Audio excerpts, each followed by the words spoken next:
Assalamualaikum warahmatullahi wabarakatuh. Alhamdulillah, alhamdulillahilladzi ja'ala Ramadan syahrus siyam lil mu'minin. Wassalatu wassalamu ala asyrafil anbiya'i wal mursalin sayyidina Muhammadin wa ala alihi wa ashabihi wa man tabi'ahum bi ihsanin ila yaumiddin. Qalu subhanaka la ilma lana illa ma 'allamtana innaka antal alimul hakim. La haula wa la quwwata illa billahil aliyyil azim. Qala rabbi shrah li sadri wa yassir li amri wahlul 'uqdatam min lisani yafqahu qawli. Amma ba'du. Yang saya hormati seluruh bapak-bapak dan ibu-ibu jamaah Masjid Al-Hidayah ESDM. Alhamdulillah, alhamdulillah kita sama-sama sudah sampai di 10 terakhir bulan suci Ramadan. Sekarang hari keberapa, Pak? Puasa hari keberapa? 26 atau 27? Ya, ada yang 26, ada yang 27, nggak apa-apa. Perbedaan itu indah. Ya, kita nggak perlu ribut-ribut soal perbedaan hari. Sama-sama kita ibadahnya nyembah Allah, Rasulnya sama. Yang penting nggak berantem, itu udah indah, damai. Karena Islam asal katanya itu salam, damai, sejahtera. Maka tentu perbedaan sudah pasti ada di dalamnya. Namun tidak lain dan tidak bukan, asal kata daripada agama kita inilah yang perlu kita terapkan di dalam kehidupan kita. Alhamdulillah kita sudah sama-sama sampai di 10 terakhir bulan suci Ramadan. Alhamdulillah. Dijelaskan dalam satu hadis Rasulullah Shallallahu Alaihi Wasallam, "Idza dakhala al-ashru ahyal lail wa ayqadha ahlah wa jadda wa shadda mi'zarah." Katanya Rasul itu kalau masuk 10 terakhir bulan Ramadan, ahyal lail, menghidupkan malam, wa ayqadha ahlah, bangunin keluarganya, bangunin saudara-saudaranya, bangunin tetangganya, wajadda, dan bersungguh-sungguh dalam ibadahnya, wasyadda mi'zarah, dan mengencangkan ikat pinggangnya. Ini Rasul, orang yang sudah ghafarallahu ma taqaddama min zambika wa ma ta'akhkhar, diampuni sama Allah dosa yang akan terjadi dan dosa yang sudah terjadi. Itu Rasul, kekasih Allah, Khalilullah, Nabiullah, nabinya Allah. Beda sama kita. Kita cuma manusia biasa. Dosa kita belum tentu diampuni. Jangankan dosa kita, sholat kita barusan belum tentu diterima. Tapi apa? Kita tetap melaksanakan ibadah kita ini di setiap niat ibadah kita lillahi ta'ala. Maka supaya majelis ini penuh dengan keberkahan oleh Allah Subhanahu wa taala, ilmu yang saling kita dapatkan di sini mendapatkan keberkahan dari Allah Subhanahu wa taala. Yuk sama-sama kita niat dulu. Kita benerin hati kita niat untuk belajar, kita niat untuk saling belajar, untuk sharing ilmu. Yang nanti mau ada pertanyaan, kalau saya bisa jawab, saya jawab. Kalau nggak bisa, jadi PR buat saya. Yuk kita sama-sama niat dulu. Ikutin saya aja ya. Bismillahirrahmanirrahim. Nawaitu ta'alluma wa ta'lima wal ifadata wal istifadata wa tadzakkura wa tadhkira wal hathu ala tamassuki bi kitabillahi wa sunnatu rasulillahi sallallahu alaihi wasallam. Rabbi zidni ilman warzuqni fahman. Amin. Alhamdulillah, kita sudah niat belajar. Supaya apa tadi? Ilmu kita itu manfaat, gak cuma masuk kuping kanan, keluar kuping kiri.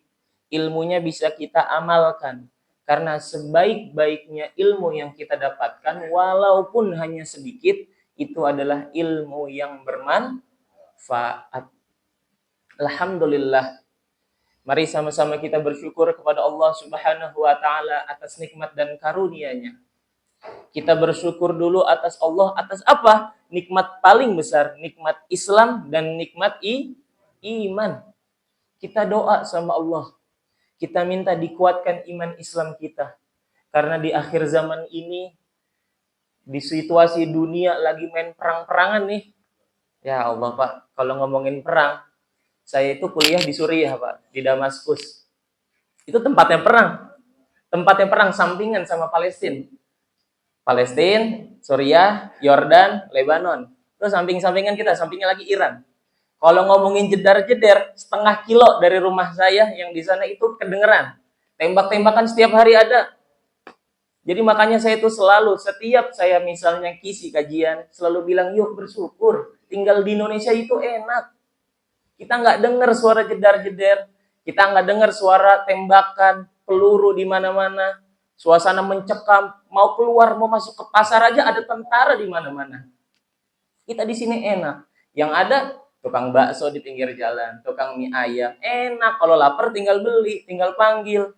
Tukang somai, ada tukang es sekarang di mana-mana, es kopi keliling. Ya, di sono nggak ada. Maka kita bersyukur Allah Subhanahu wa taala pilih kita, Allah Subhanahu wa taala takdirkan kelahiran kita berada di Indonesia ini. Alhamdulillahnya lagi kita dalam nikmat Islam dan iman. Maka minta dikuatkan Islam dan iman ini. Supaya apa? Supaya kita istiqomah sampai akhir hayat kita, diwafatkan dalam keadaan husnul khotimah. Juga dalam 5 pokok ajaran Islam. Apa aja? Ada syahadat, salat, zakat, puasa, pergi haji bila mampu. Kita doa setiap hari sama Allah supaya Allah memperkuat syahadat kita.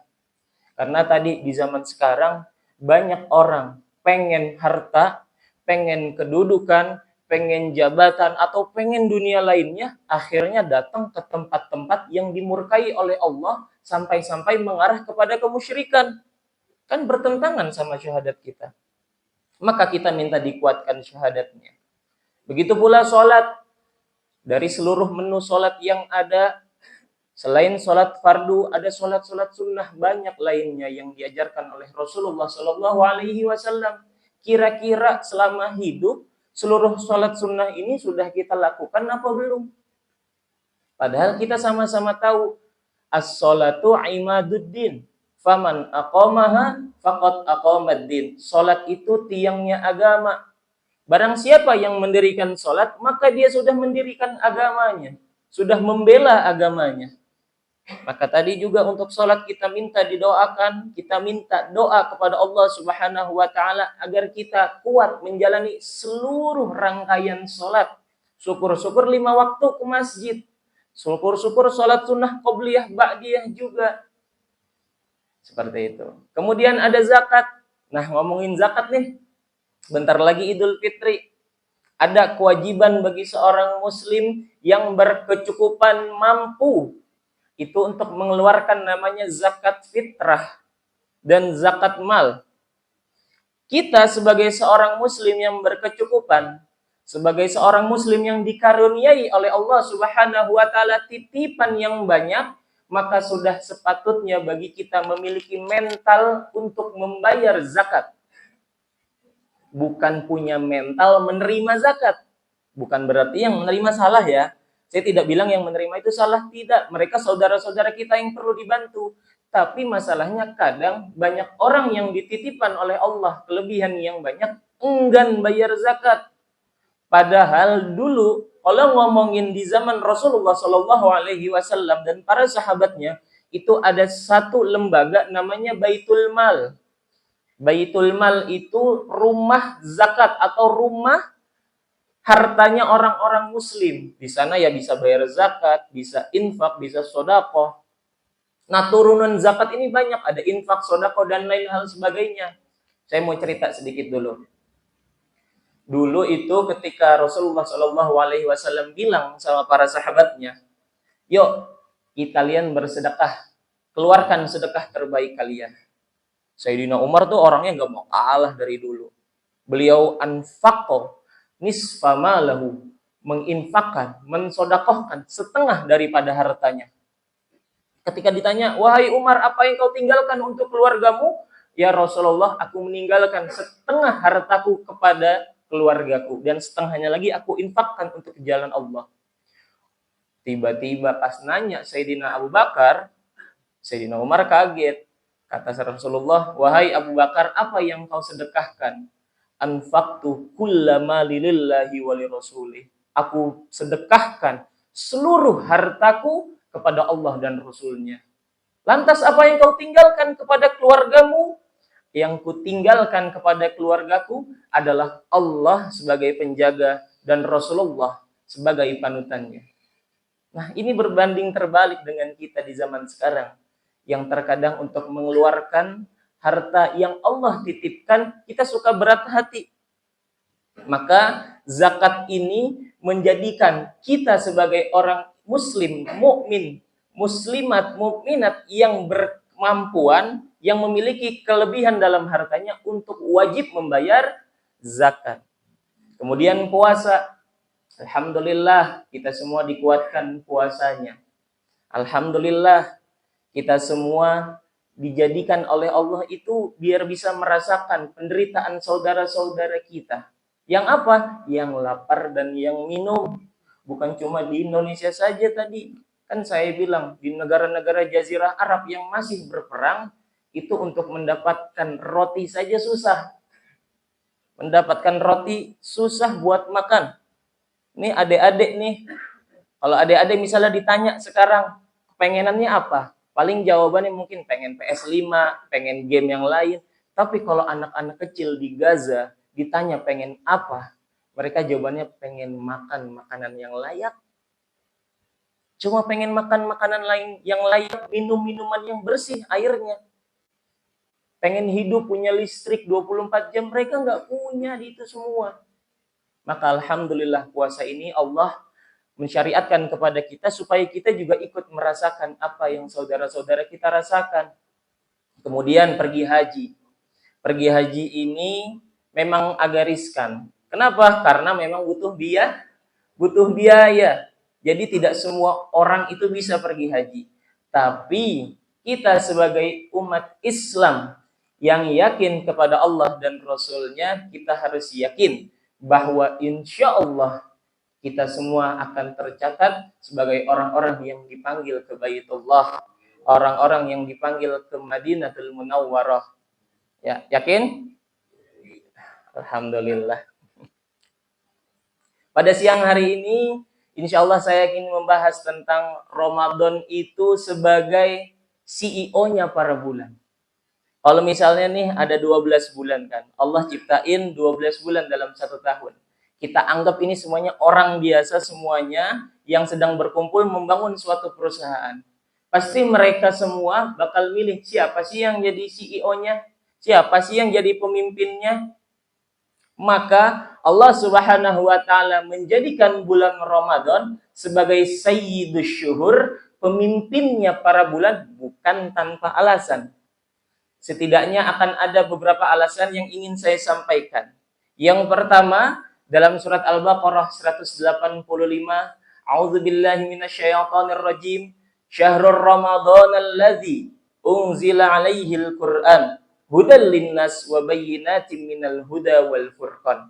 Kata Allah, bulan Ramadan itu bulan diturunkannya Al-Qur'an. Untuk apa? Hudal linnas, sebagai petunjuk. Jadi Allah udah bilang jelas, Al-Quran ini buku panduan kehidupan, manual book. Misalnya kalau kita mau beli AC, mau beli TV, beli kamera, beli HP, kan ada buku panduannya. Gimana sih cara nyalainnya? Ini pakai baterai atau dicas atau gimana? Sama. Allah Subhanahu wa taala menciptakan kita pakai panduan. Ada panduannya buat kita. Panduannya itu Al-Quran. Kalau kita pengen sesuatu, kita nggak tahu, lihat Al-Quran. Lihat di Al-Quran itu ada penciptaan manusia itu mulai dari sperma, mulai kemudian membentuk menjadi daging, kemudian menjadi tulang, menjadi segumpal darah, dan lain hal sebagainya itu ada. Allah Subhanahu wa taala sudah memberikan Al-Qur'an ini kepada kita dengan selengkap-lengkapnya. Tinggal bagaimana kita, apakah kita ingin mengambil pelajaran daripada Al-Qur'an itu. Apalagi ini bulan Ramadan, bulan diturunkannya Al-Qur'an. Udah berapa kali hatam, Pak? Ibu-ibu udah berapa kali hatam? Ini udah hari ke-26. Ya, di bulan Ramadan ini, yuk sama-sama kita perbanyak baca Al-Qur'an kita. Saya selalu bilang juga minimal 1 kali seumur hidup. Gak usah 1 kali selama Ramadan deh. 1 kali seumur hidup kita pernah hatam Al-Quran. Kita baca itu manual buku kita. Kita baca itu buku panduan kehidupan kita. 1 kali seumur hidup kita bisa hatam. Lebih baik lagi selama Ramadan kita hatam. Karena apa? Masa di bulan Ramadan ini, bulan yang notabene penuh dengan amal baik dan kesolehan, kita jarang buka Al-Quran.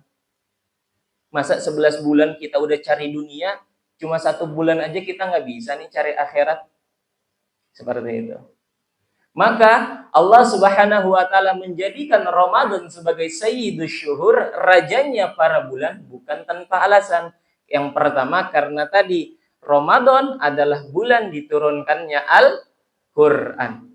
Yang kedua, Allah Subhanahu wa taala menjadikan Ramadan sebagai sayyidus syuhur karena di dalam bulan suci Ramadan ada 1 malam yang bobotnya lebih baik daripada 1000 bulan, yang disebut dengan malam Lailatul Qadar. Surat ke-97 Allah Subhanahu wa taala berfirman, "Inna anzalnahu fi lailatul qadr." Demi keagunganku. Ini artinya, Pak. Demi keagunganku. Aku turunkan Al-Quran di malam Lailatul Qadar. Kalau kita baca di Al-Quran terjemah, artinya itu sesungguhnya kami turunkan. Salah itu. Kurang tepat. Kalau dalam ilmu ulumul Quran, inna atau kalimat jamak, atau dalam bahasa Indonesianya itu kata plural, kalimat jamak. Kalau misalnya Allah berkata dengan kalimat jamak, itu di sana Allah Subhanahu wa taala sedang menjelaskan ta'zimun nafsi li ta'zimi sya'ni. Menghadirkan keagungan dirinya untuk menghadirkan informasi yang agung. Saya kasih contoh simpelnya begini. Misalnya saya jadi presiden. Terus saya ngomong gini. Saya menghimbau kepada seluruh masyarakat Indonesia untuk mudik libur lebaran dengan nyaman, aman, dan damai. Itu contoh yang pertama. Bedain sama contoh yang kedua. Saya, Adzani Wildan, Presiden Republik Indonesia, Panglima tertinggi, pemimpin seluruh masyarakat Republik Indonesia, dengan ini menghimbau kepada seluruh masyarakat Indonesia untuk mudik lebaran dengan damai, aman, nyaman, dan sejahtera. Kira-kira beda nggak contoh pertama sama contoh kedua? Beda. Tadi di contoh pertama ngomong biasa aja, tanpa embel-embel pangkat dan jabatan, tanpa embel-embel keagungan diri presiden.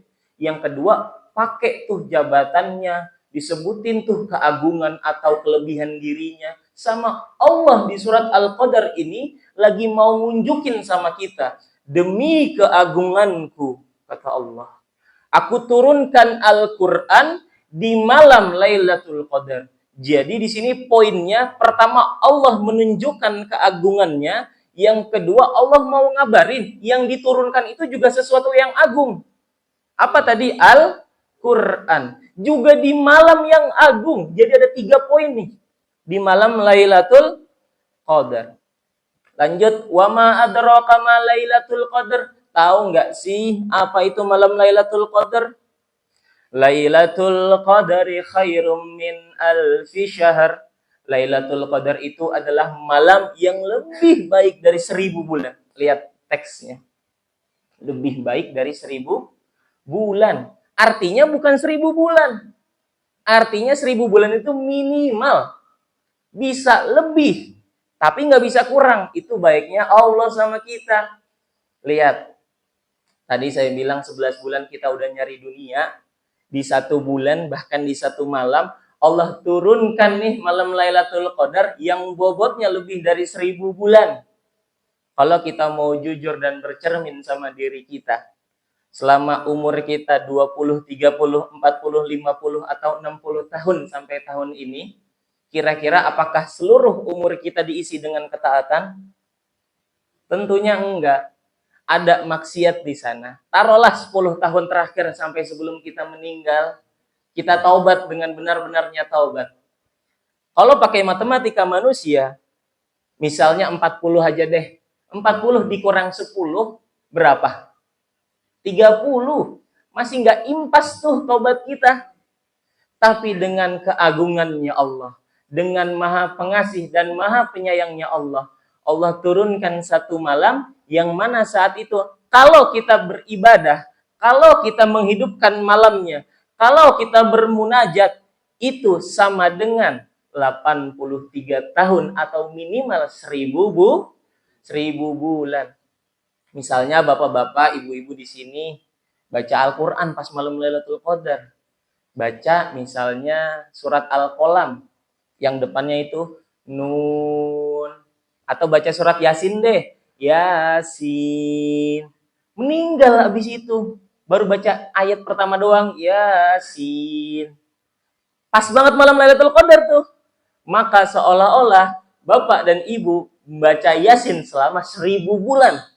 Yasin, Yasin, Yasin, Yasin sampai 1000 bulan. Itu Allah sendiri yang bilang bahwasannya Lailatul Qadar khairum min alfi syahr.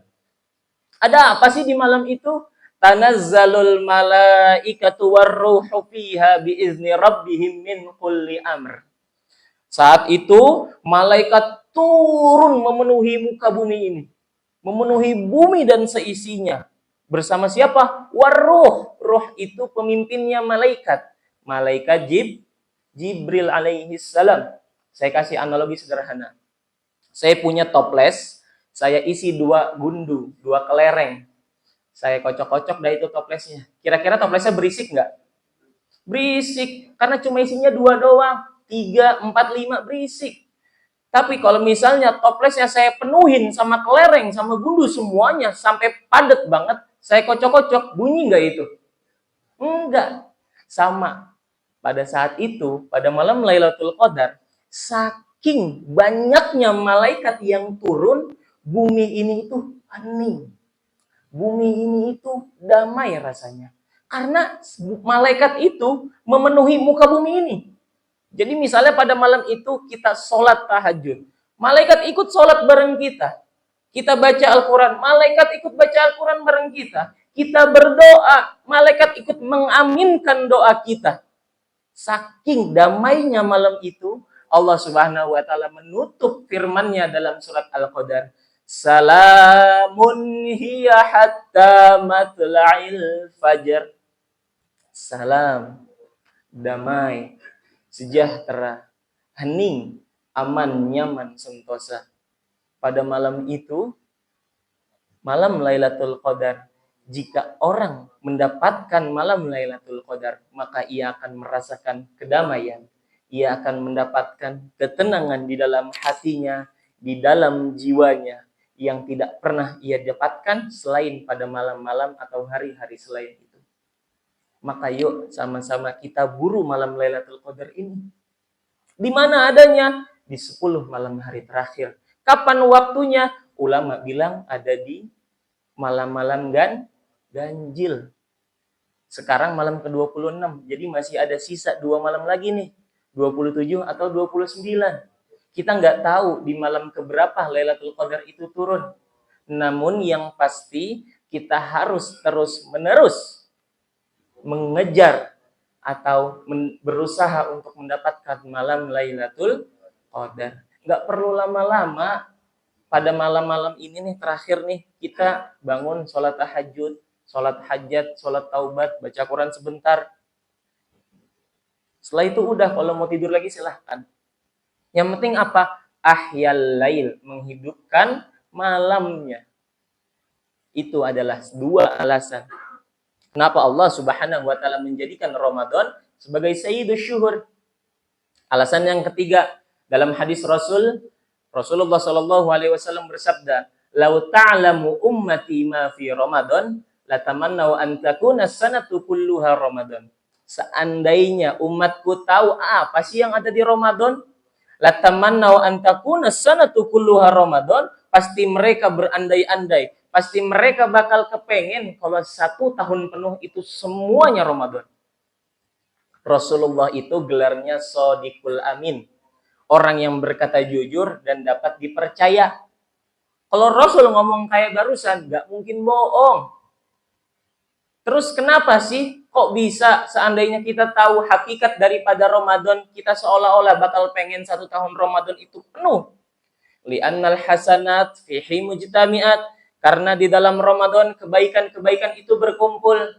Wa ta'atu maqbulah, dan amal-amal taat itu semuanya diterima. Wa da'awatin mustajabah, dan doa-doa kita diijabah, dijawab sama Allah. Wa dzunuba maghfurah, dan dosa-dosa itu diampuni oleh Allah Subhanahu wa taala. Itu alasan yang ketiga. Alasan yang terakhir, karena Ramadan adalah pekan iman dan amal soleh. Kenapa? Dalam surat Al-Baqarah 183, Allah memanggil kita dengan panggilan orang-orang yang beriman. Ya ayyuhalladzina amanu kutiba alaikumus siyam kama kutiba alal ladzina min qablikum la'allakum tattaqun. Wahai orang-orang yang beriman. Tadi Allah manggil kita dengan panggilan yang beriman. Maka Ramadan itu menjadi pekan iman dan amal soleh. Kalau ngomong hadis yang barusan, tidak akan tahu seseorang hakikat daripada Ramadan kecuali dengan iman. Iman itu intan paling mahal, mutiara paling berharga yang bisa dimiliki oleh seseorang di muka bumi ini. Saya kasih analogi sederhananya. Di tangan kanan saya ada emas 1 kilogram. Di tangan kiri saya ada rumput seikat. Saya taruh depan kambing. Kira-kira kambing bakal milih mana? Rumput apa emas? Rumput. Padahal kalau itu kambing mau mikir sedikit aja, dia ambil tuh emas. Emas harganya berapa sekarang, Pak? Segramnya? 3 juta. Tadi saya ngayalnya punya sekilo. Berapa itu? 3 miliar. Kalau itu kambing punya akal sedikit, dia pakai otaknya, ambil itu emas, jual ke toko emas. Jangankan rumput seikat, rumput sejakarta dia bisa beli, makan itu sendiri tuh sampai begah. Tapi itu kambing yang cuma melayani perutnya saja, tidak berpikir akan hakikat daripada emas, tidak berpikir value daripada emas. Maka kalau ada orang yang ngaku beriman tapi pikirannya cuma perut, maka sama dengan kambing. Pikirannya perut aja. Kok rasa-rasanya Ramadan cuma jadi pergeseran jam makan doang sih? Sore-sore ini habis pulang kerja, ngabuburit, cari bukaan, nanti buka pakai apa? Perut lagi yang dipikirin. Padahal kan kita menahan hawa nafsu, menahan lapar, menahan haus, yaitu karena memang perintah Allah. Supaya apa? Kita bisa merasakan apa yang saudara-saudara kita kurang mampu rasakan. Bukan lagi-lagi kita kasih makan perut kita lagi. Bukan berarti nggak boleh ngabuburit ya, boleh. Cuma maksudnya Ramadan ini tadi saya bilang adalah pekan iman dan amal soleh. Karena kalau bukan begitu, manusia itu adalah orang-orang yang merugi, Pak. Dalam Al-Quran jelas surat Al-Asr. Wal asr, demi masa. Innal insana lafi khusr. Bahwa sungguh manusia itu berada di dalam kerugian. Siapa sih yang nggak rugi? Illalladzina amanu wa amilus solihat. Kecuali mereka yang beriman dan beramal soleh. Ditambah lagi watawasau bil haqqi watawasau bis sabr. Ini yang lagi kita lakuin. saling menasehati, saling belajar di dalam kebenaran, watawasau bisobr, dan di dalam kesabaran. Makanya tadi kita tinggal sempurnain iman kita sama amal soleh kita. Karena kalau kita tahu value sebenarnya daripada Ramadan, kita nggak bakal kayak biasa ngerjain sesuatu di bulan Ramadan. Maka tadi, iman adalah sesuatu yang paling penting kita wariskan kepada penerus kita. Paling penting kita wariskan kepada anak cucu kita. Apa jadinya Indonesia ini nanti 10, 20, 30 tahun ke depan, itu semuanya tergantung iman yang kita wariskan kepada anak cucu kita. Mereka mau jadi apa saja, bebaskan. Mereka mau jadi pengusaha, asal pengusaha yang beriman. Mereka mau jadi pejabat, asal pejabat yang beriman. Mereka mau jadi polisi, asal polisi yang beriman. Kalau landasannya iman, insya Allah aman. Jadi pengusaha yang beriman, insya Allah timbangannya nggak curang. Ekonomi lancar, masyarakat tenang. Jadi petani yang beriman, insya Allah tanah tetangganya nggak bakal digarap tuh. Jadi jenderal yang beriman, insya Allah berjuangnya bersama ulama, bukan nangkepin ulama. Jadi pemain bola yang beriman. Jadi dokter yang beriman. Jadi seniman yang beriman. Jadi maling. Ada nggak maling beriman? Jadi maling nggak bisa ya kalau beriman ya. Kalau dia beriman dia nggak jadi maling. Seperti itu. Jadi itu adalah alasan terakhir mengapa Ramadan dijadikan oleh Allah Subhanahu wa taala sebagai sayyidus syuhur, karena Ramadan merupakan pekan iman dan amal soleh. Maka tentu ketika kita sudah sama-sama tahu bahwa Ramadan ini CEO-nya nih dari seluruh bulan, kita alhamdulillah hidup di dalam Ramadan, kok kita masih biasa-biasa saja? Apakah kita punya jaminan bahwa tahun depan kita masih diberikan nafas di bulan suci Ramadan? Namun kita selalu berharap, kita selalu berdoa, semoga Ramadan tahun ini menjadi Ramadan terbaik kita. Dan semoga Allah Subhanahu wa taala mempertemukan kita kembali dengan bulan suci Ramadan di tahun yang akan datang. Maka tentu saya harapkan untuk kita semuanya, bahkan termasuk untuk diri saya sendiri, setelah apa yang kita sama-sama sampaikan, apa yang telah sama-sama kita ketahui pada siang hari ini, kita tidak menganggap bulan Ramadan itu seperti bulan yang biasa-biasa saja. Bahkan kita berharap bahwa bekas daripada bulan suci Ramadan, ibadah-ibadah, amal soleh yang kita lakukan, itu akan berdampak baik setelah kita keluar juga dari bulan Ramadan. Asal tadi kuncinya adalah iman. Karena dengan iman, jika landasannya berupa iman, insya Allah aman. Kurang lebihnya mohon maaf. Jika ada yang ingin tanya jawab silahkan. Boleh kalau ada yang ingin bertanya sebelum saya akhiri dengan doa penutup.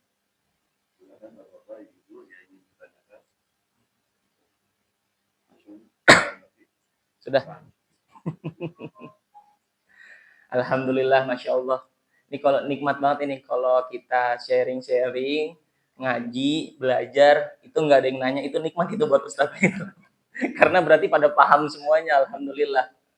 Ya, semoga pembelajaran kita pada siang hari ini, ilmu yang kita dapatkan pada siang hari ini menjadi manfaat buat kita semuanya, bisa menjadi amal jariah buat kita, dan bisa bermanfaat minimal untuk diri kita sendiri. Baiknya bisa kita sebarkan ke tetangga kita, keluarga kita, sanak saudara kita. Kurang lebihnya mohon maaf. Subhanakallahumma wa bihamdika asyhadu an la ilaha illa anta astaghfiruka wa atubu ilaik. Wassalamualaikum warahmatullahi wabarakatuh.